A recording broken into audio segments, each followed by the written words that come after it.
Hi there, good morning. My name is Victor Louis, Head of Investments at Sankore Global Investments, and this is your weekly financial markets roundup. We start off in the US, where stocks rose to new highs on Fridays as a weaker than expected jobs report raised the possibility of Fed rate cuts later this year. The S&P advanced 0.54%, the Nasdaq added 0.9%. Both indices essentially hit all-time highs during the session, while the Dow gained 0.17%. All three major indices finished the week positive, with the S&P advancing nearly 2%. The Nasdaq was up 3.5%, while the Dow gained 0.7%. So far this year, the S&P is up 16.7% as it posted its fourth positive week in 5. The Nasdaq is up 22.3% year to date. The non-farm payrolls job number came out on Friday, came in at 206K, which was lower than the 218K figure for May. That's the revised figure for May. We also saw then a slight uptick in unemployment from 4% to 4.1%. Treasury yields following this report basically fell, particularly just because of that uptick in unemployment. And that number basically created the sentiment that the Fed is then likely to cut rates at least twice this year. The market is now pricing in a 77% chance of a 25 basis points rate cuts in September. This is up from 64% just a week ago. Going into this week, inflation for June will be released on Thursday. That number will prove very, very crucial in either solidifying or throwing off, the predictions around what the Fed is going to do at its meeting in September.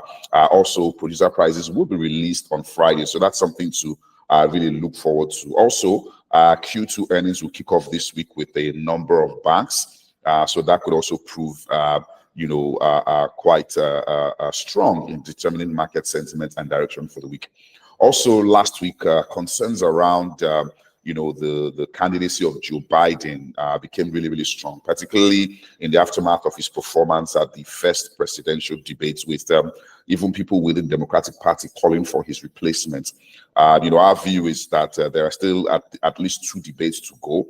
If that performance at the second debate is significantly improved, that first debate can be explained away as an episode and things can move on from there on out. But at this point, the questions around his health are probably becoming, valid and something that needs to be attended to. So this is something that we really and truly are keeping our eyes on, because the outcome of it could potentially change a lot of things, particularly with respect to the outcome of the US election.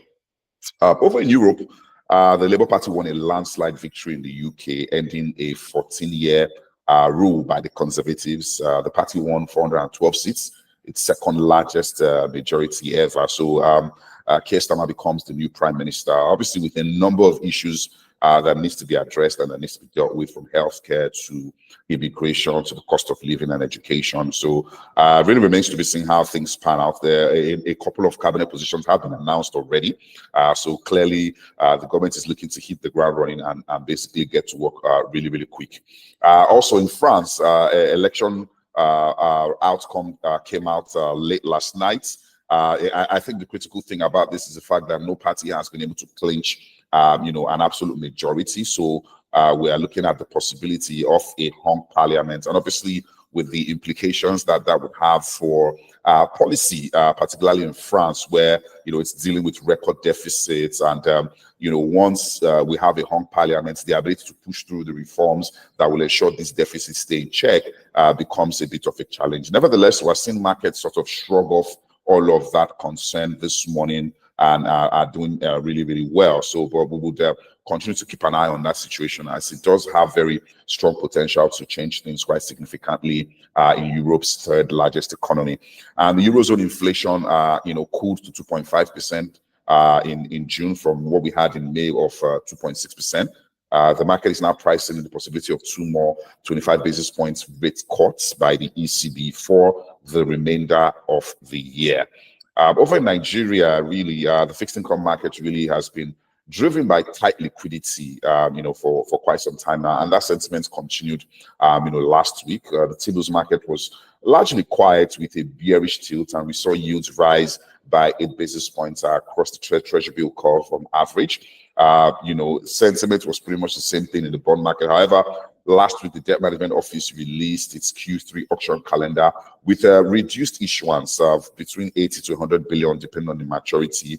And this reduced issuance is then creating a situation where people are beginning to, bid higher for bonds, and that's created an uptick, in bond yields. However, the market was largely bearish for the week. We saw yields rise by about 22 basis points on average across the curve.